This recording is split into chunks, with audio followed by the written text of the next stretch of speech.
पूज्यपाद स्वामी जी महाराज ने आज प्रेम संदेश का प्रसंग लिया है। ऐसा संदेश जो प्रेम पूर्वक भेजा गया है, प्रेम संदेश। ऐसा संदेश जो प्रेम की बत्तियों से ही भरा हुआ है, प्रेम संदेश। ऐसा संदेश जिससे परमात्मा के हृदय में भी प्रेम उमड़े हमारे प्रति, प्रेम संदेश। कई सारे अर्थ साधकों प्रेम संदेश के लिए जा सकते हैं। प्रेम से ओतप्रोत संदेश स्वामी जी महाराज ने परमात्मा के श्री चरणों में भेजा है। मैसेज, संदेश अर्थात मैसेज। भक्त उदासी का संदेश भी भेजते हैं, भक्त असमर्थता का संदेश भी भेजते हैं, भक्त उल्हानों का संदेश भी भेजते हैं। इस प्रकार से कई प्रकार के संदेश एक प्रेमी भक्त परमात्मा को भेज सकता है। स्वामी जी महाराज ने प्रेम संदेश चुना है। ऐसा संदेश जो प्रेम पूर्वक भेजा गया है, ऐसा संदेश जो प्रेम से परिपूरित है, ऐसा संदेश जो प्रेम से ओतप्रोत है। हमारी तरह के संदेश नहीं हैं जो हम भेजते हैं। हमारे संदेश प्रायः स्वार्थपूर्ण संदेश होते हैं। स्वामी जी महाराज के सारे संदेश निस्वार्थ संदेश हैं। पत्रों की बात लिखी है स्वामी जी महाराज ने, उनकी बातों पर पूर्णतया विश्वास करते हैं हम। प्रेम पत्तियां, प्रेम पूर्वक लिखे गए पत्र परमात्मा पढ़ते हैं। स्वामी जी महाराज की आज की चर्चा से यही निष्कर्ष निकलता है। प्रेम पत्र जो साधक लिखता है मन ही मन, इन पत्रों को लिखने के लिए कोई कागज नहीं चाहिए, कोई स्याही, कोई पेन नहीं चाहिए। आंसुओं की वाणी समझते हैं, आंसुओं की भाषा परमात्मा समझते हैं, और भक्त सारे के सारे पत्र आंसुओं से ही लिखता है। स्वामी जी महाराज लिखते हैं, परमात्मा इन पत्रों को रिसीव करता है। उनकी बातों पर पूर्णतया विश्वास कीजिएगा। हमारा हर प्रेम पत्र परमात्मा के श्री चरणों में पहुंचता है। परमात्मा हर प्रेम पत्र पढ़ता है। मानो कोई परमात्मा ने ऐसा डस्टबिन अपने पास रख रखा होगा जहां स्वार्थपूर्ण पत्र आते हैं, फेंक देता है। पत्र देखने से ही पत्र की भाषा भांपने वाला परमात्मा क्या करता है, प्रेम के पत्र तो खोलता है, पढ़ लेता है।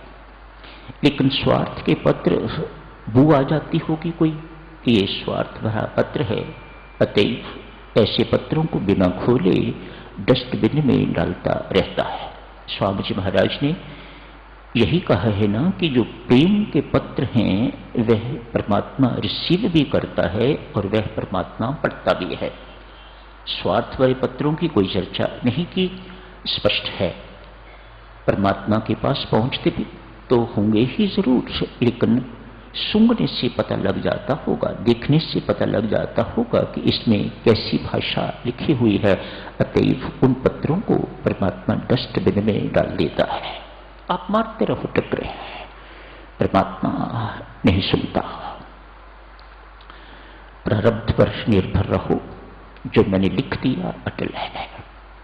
हाँ, कुछ मेरे से बदलवाना चाहते हो, पुरुषार्थ करो, मेहनत करो, लगन से करो, भजन पाठ करो, मुझे अपने अनुकूल बनाओ। मैं रीझ गया तो मैं कुछ भी कर सकता हूं, लेकिन उसके लिए पुरुषार्थ आपको करना होगा। आपको अपनी प्रारब्ध बलवाने के लिए तर्क पैदा करनी होगी। जैसे भक्ति प्राप्त करने के लिए यदि तर्क है और तद्रूप पुरुषार्थ है तो भक्ति परमात्मा के दरबार से मिलती है, बच्चों का खेल नहीं है। ऐसी जगह जगह से भक्ति मांगते फिरने से भक्ति नहीं मिलती। भक्ति परमात्मा के पास है और परमात्मा देता है, भरपूर देता है। कहता है अपने अंदर पहले भक्ति प्राप्ति की तर्क पैदा करो, मुक्ति प्राप्ति की तर्क पैदा करो और उसके अनुसार साधना करो, जिसे वे पुरुषार्थ कहते हैं। तो मैं माला माल कर दूंगा आपको। हम भी पत्र लिखते हैं। हम कैसे पत्र लिखते हैं? मेरा पुत्र कुसंगति में पड़ गया है, मार्गदर्शन कीजिएगा। मेरे घर वाले मेरे कहे अनुसार नहीं चलते, मेरा मार्गदर्शन कीजिएगा। घर वालों के साथ मेरी बनती नहीं है, मेरा मार्गदर्शन कीजिएगा। मेरे घर में पैसे का बहुत अभाव है, मेरा मार्गदर्शन कीजिएगा। मेरे ऊपर लाखों करोड़ों का कर्ज चढ़ गया है, कैसे उतारूं? लोग आते हैं, आके बेइज्जत करते हैं, आके मांगते हैं, मेरा मार्गदर्शन कीजिएगा। ये परमात्मा को पत्र लिखे जा रहे हैं, ये परमात्मा को संदेश भेजे जा रहे हैं। स्वामी जी महाराज की धारणाओं के बिल्कुल विपरीत। मेरे घर पुत्र कोई नहीं है। पड़ोसन के घर दो दो पुत्र घूमते हैं, मेरे घर पुत्र कोई नहीं है, मेरा मार्गदर्शन कीजिएगा। मेरी पुत्री मंगलिक है, उसका विवाह रुका हुआ है, मेरा मार्गदर्शन कीजिएगा। मेरी पुत्री का विवाह रुका हुआ है अन्य कारणों से, बात बनती बनती रुक जाती है, बिगड़ जाती है, मेरा मार्गदर्शन कीजिएगा। शेमफुल। पर क्या करें, इन उलझनों से निकलना कोई आसान है। इसलिए ये कहना होगा, क्या भक्ति करनी आसान है? क्या भक्ति की प्राप्ति आसान है? अपने शरीर की समस्याएं, अपने शरीर प्रति समस्याएं, अपनों की समस्याएं हैं, उनके प्रति समस्याएं, इन्हीं में सारा जीवन खप खप के मर जाता है, खत्म हो जाता है, नष्ट भ्रष्ट हो जाता है। और जिस लक्ष्य की प्राप्ति के लिए ये जीवन मिला हुआ है बर्बाद हो जाता है, वह उस लक्ष्य की प्राप्ति नहीं हो पाती। स्वामी जी महाराज आज पत्र लिख रहे हैं, भगवान के श्री चरणों में प्रेम संदेश, पत्र वाहक, पत्र के माध्यम से संदेश स्वामी जी महाराज भेज रहे हैं। बिना तार के तार चलती है, स्वामी जी महाराज ने लिखा है। पर पत्र हमारी भाषा में आसानी से समझ आने वाली बात है, इसलिए स्वामी जी महाराज ने ये लिखा। पत्र वाहक है, परमेश्वर के दरबार में हमारा संदेश पहुंचाने वाला। तो आइए साक्षर लिखते हैं पत्र परमात्मा के श्री चरण में। आज स्वामी जी महाराज ने अनेक सारी बातें अपने पत्र में लिखी। काश हम स्वामी जी महाराज जैसे पत्र लिख सकते हैं। हमें ऐसे सुंदर पत्र, ऐसे प्रेम भरे पत्र, स्नेहसिक्त वाणी से, स्नेहसिक्त शब्दों से भरे हुए पत्र हमें लिखने आते तो हम जरूर लिखते हैं। हमें लिखने नहीं आते हैं। आज साधक, मैं आपकी बात नहीं कर रहा मेरी माताओं सज्जनों, मैं अपने रोने रोता हूं परमात्मा के आगे। आज मेरे जैसा एक शिष्य रामकृष्ण परमहंस के पास बैठा हुआ है। रामकृष्ण परमहंस, दो चार शिष्य और बैठे हुए हैं, अनुयायी बैठे हुए हैं, उन्हें उपदेश दे रहे हैं। लोग न जाने इधर उधर क्यों भटकते हैं। रोम रोम में रमने वाला परमात्मा, जिसमें सब रमते हैं वह राम, जो सब में रमता है वह राम, वह रोम रोम में रमने वाला परमात्मा सबके भीतर विराजमान है। न जाने लोग इधर उधर क्यों भटकते हैं, भीतर की ओर क्यों नहीं मुड़ते। वह तो भीतर बैठा हुआ है, सब सुखदाता अपने अंदर बैठा हुआ है, सारे आनंदों का दाता अंदर बैठा हुआ है। फिर हम बाहर इधर उधर टकरे क्यों मारते हैं। स्वामी रामकृष्ण परमहंस अपने शिष्यों से चर्चा कर रहे हैं। इतनी ही जरूरत है ना, अप्रोचिंग लविंगली, उसे प्रेम पूर्वक अप्रोच करने की जरूरत है। वह प्रेम की भाषा ही जानता है, वह प्रेम की भाषा ही समझता है। संसार जब स्वार्थ की भाषा बोलता है तो वह परमात्मा समझता नहीं है, भोला बन जाता है, अनजान बन जाता है। मुझे भाई ये भाषा समझ नहीं आती, मैं एक ही भाषा समझता हूं, और वह है प्रेम की भाषा, वह है भक्ति की भाषा, आंसू की भाषा। ये भाषा मेरी समझ में आती है। आप जो भाषा बोलते हो मैं वह समझता नहीं हूं, इसलिए मेरी और आपकी बनती नहीं। क्यों? जो आप कहना चाहते हो मैं सुनने के योग्य नहीं हूं, मुझे मेरे अंदर कोई योग्यता ही नहीं है कि मैं उस भाषा को सुन सकूं। मेरी और आपकी, संसारियों को कहते हैं परमात्मा, मेरी और आपकी इसलिए बनती नहीं है। संतों के संग है मेरा लेना देना, उनका व्यापार, उनके साथ है मेरा व्यापार, उनकी भाषा मैं समझता हूं। वह क्या भाषा कहते हैं, वह निस्वार्थ भाषा बोलते हैं, उनकी भाषा मैं समझता हूं और वह मेरी भाषा समझते हैं। इसलिए मेरी उन भक्तों के साथ ही बनती है, मेरा लेन देन उन भक्तों के साथ ही है। प्रेम पूर्वक परमात्मा को अप्रोच करो। व्यक्ति कहता है, ठाकुर आप कहते हो प्रेम पूर्वक परमात्मा को अप्रोच करो, आप कहते हो भक्ति पूर्वक परमात्मा को अप्रोच करो, आप कहते हो अपने आप को परमात्मा को समर्पित करता हूं। मेरी दुविधा है, मुझे प्रेम करना नहीं आता।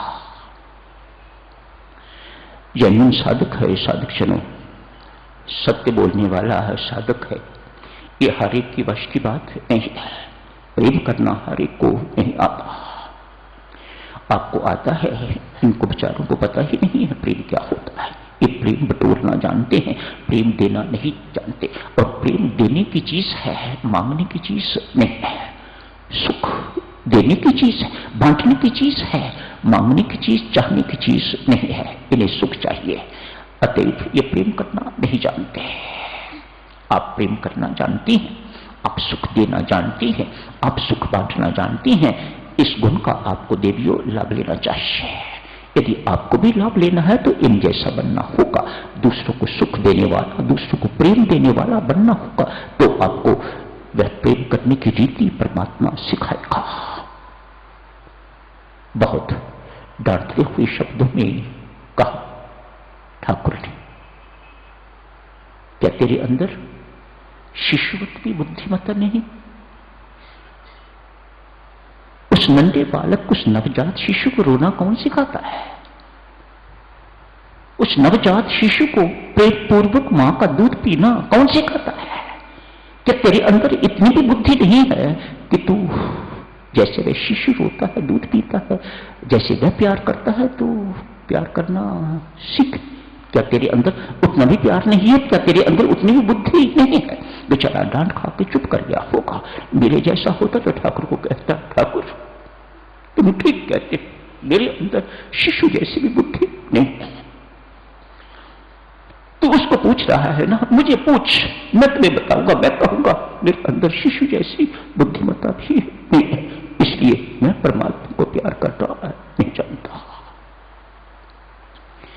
और परमात्मा साधक प्रेम की भाषा समझता है, प्रेम की बात को समझता है।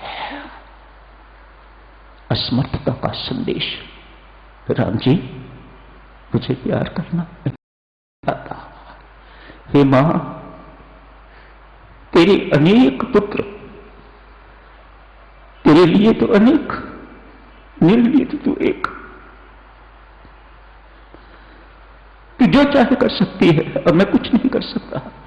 ये परमात्मा की सेवा में अपनी असमर्थता का संदेश। कल रखेंगे जारी सार्वजनिक चर्चा को। बहुत सारे संदेश है परमात्मा तक पहुंचाने वाले, सारे तो नहीं दिए जा सकेंगे। एक आधा कल संदेश भेजेंगे परमात्मा के श्री चरणों में।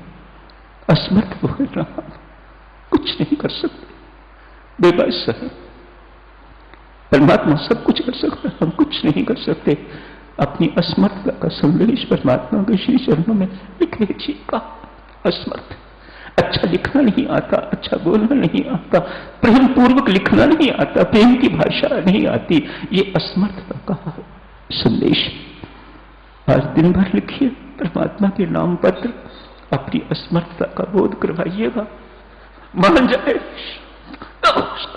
उसकी मौज, यदि मान जाएगी तो वाकई असमर्थ है तो मैं तुम्हें समर्थ दूंगा, ना माने तो मेरी तरह रोते रहिएगा, बिल्कुल रहिएगा। एक ना एक दिन जब उसकी मौज होगा सुन लेगा, तब तक प्रतीक्षा कीजिएगा।